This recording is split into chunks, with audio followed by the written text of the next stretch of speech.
వెన్నెల cinema కంటే ముందు కూడా మీరు ఒక చిన్న ఏదో సీరియల్ ప్రాజెక్ట్తో రామనాయుడు గారిని కలిశారంట, డి రామనాయుడు గారిని కలిసి. ఓకే, మేబీ కలిసి ఉండొచ్చు. ఆయన ఇప్పుడు జనరేషన్కి ఇది సూట్ కాదు వద్దు అన్నారంట, అప్పుడు అలా డిలే అయిపోయింది. అది నాకు పర్సనల్గా కలిసానా లేకపోతే గుర్తు రావట్లేదు, వేగ్గా ఉంది.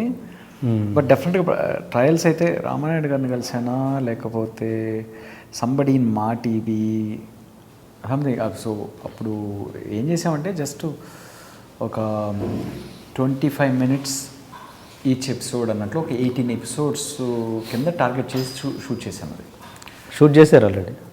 అంటే అదే ఇప్పుడు నేను మీకు చెప్పాను చూడండి, డాక్యూ ఫీచర్ లాగా తర్వాత రీఎడిట్ చేశాను. సో అది ఏంటంటే లైక్ ఇక్కడ సమ్హౌ ఆ టైంలో ఇంట్రెస్ట్ క్రియేట్ చేయలేకపోయాం. ఇది ఇలా యూఎస్కి వెళ్ళిన స్టూడెంట్స్ అక్కడ లైఫ్ మీద ఒక 18 episode వీక్లీ 1 episode కింద బ్రాడ్కాస్ట్ చేయొచ్చు అనే ప్రపోజల్తో వెళ్ళాం.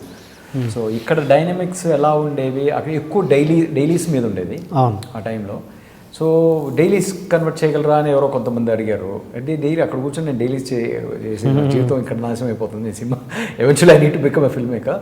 ఈ కంటెంట్ మీకు ఏమైనా ఇంట్రెస్ట్ ఉంటే చూడండి, ఈ ఫార్మాట్లో ఈ లెంగ్త్లో ఇన్ని ఎపిసోడ్స్గా అని ప్రపోజల్ పెడితే అది వాళ్ళకి ఎటు ఫిట్ కాల వాళ్ళకి. అది ఏదర్ ఏమో మరి సమ్హౌ అనలిటిక్స్లో ఫిట్ కాల. సో ఫైనల్గా సరే అయితే అని చెప్పి దీన్ని మొత్తం ఆ ఫుటేజ్ని తీసుకుని ఒక 2 hour డాక్యూ ఫీచర్ లాగా ఎడిట్ చేసాము. చేసే 1-2 లోకల్ ఫెస్టివల్స్లో వాళ్ళు భుజం తడితే మేము అంటే మమ్మల్ని గోపితే మేము వాళ్ళని గోపితే అలాంటి ఫెస్టివల్స్ ఉంటాయి కదా. సో అక్కడైతే చిన్న so eventually that whole thing help me to establish certain trust with my friend circle to raise funds for Vennela. So just ఒక స్టెప్పింగ్ బోర్డ్ లాగా ఉపయోగపడింది అనమాట. వలస అన్నది ఇదేనా? వలసానే ఒక 18 episodes 1/2 hour ఈచ్ వీక్లీ కింద ప్రపోజల్ తోటి తిరిగాం కొన్ని రోజులు. ఇది మేము షూట్ చేసిన తర్వాత ఆ ట్రైలర్స్ ప్లస్ కంటెంట్ పంపించేవాడిని అనుకుంటాను నేను, మొత్తం చూసేవాళ్ళు. అంటే అది కూడా ఏంటంటే ఇట్స్ రెగ్యులర్గా టీవీ సీరియల్స్ చూసిన వాళ్ళ ఫార్మాట్లో ఉండదు అది. It will have how the students వచ్చేసి నైట్స్ హూకర్స్ కోసం తిరుగుతుంటారు స్టూడెంట్ లైఫ్లో ఉన్నప్పుడు. అట్లాంటి కొన్ని సీన్స్ కూడా ఉంటాయి. అది నాట్ లైక్ ఎక్స్పోజర్ ఉన్నట్టు కూడా కాదు, కానీ కాంటెక్స్ట్ కంటెంట్లో అటువంటి కూడా పాస్ అవుతూ ఉంటాయి. సో ఆ రోజున్న టీవీ ఆడియన్స్, టీవీ టార్గెట్ దీనిలోకి ఇది డెఫినెట్గా వేరే జోన్లో వస్తుంది.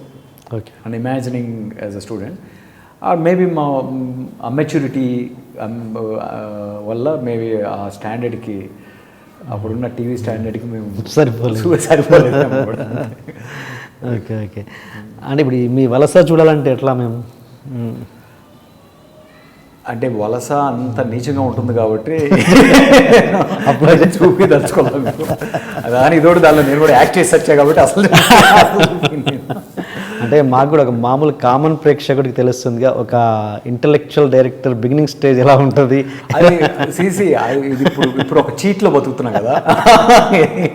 సో ఒక చీట్ క్రియేట్ చేస్తాను కదా, ఎందుకు డిస్ట్రాయ్ చేసుకోవడం, నాశనం చేసుకోవడం ఎందుకు చెప్పండి దాన్ని. ఇప్పుడు రాజమౌళి కొద్ది రోజులు నడవనివ్వండి. అదే రాజమౌళి గారు అందరికి బాహుబలి అదేం తెలుసు, అంతకుముందు అయినా సీరియల్స్ తీశారు కదా, టీవీ సీరియల్స్ అలా. అంటే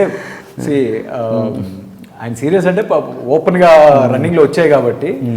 సో ఆబ్వియస్లీ ఆయన ప్రతి ఫిల్మ్ మేకర్ అంటే వెనక్కి వెళ్ళి గ్రోయింగ్ స్టేజెస్లో ఉన్న ఫిల్మ్స్ని చూడదలుచుకోరు, ఇది చేసుకోరు. ఎందుకంటే వీ కీప్ ఇవాల్వింగ్, మనం మెచ్యూర్ అవుతూ ఉంటాం, ఇవాల్వ్ అవుతూ ఉంటాం. వెనక్కి వెళ్ళి మన కంటెంట్ మనం చూసుకోవడానికి ఇష్టం ఉండదు. ఆల్రెడీ ఆ కంటెంట్ బయటికి వెళ్ళిన తర్వాత మనం ఏం చేయలేము. సో బయటికి వెళ్ళని కంటెంట్ అయినా కనీసం తొక్కి పెట్టుకుందాం కదా. Okay. Hi, you are watching iDream Media. Please subscribe for more videos.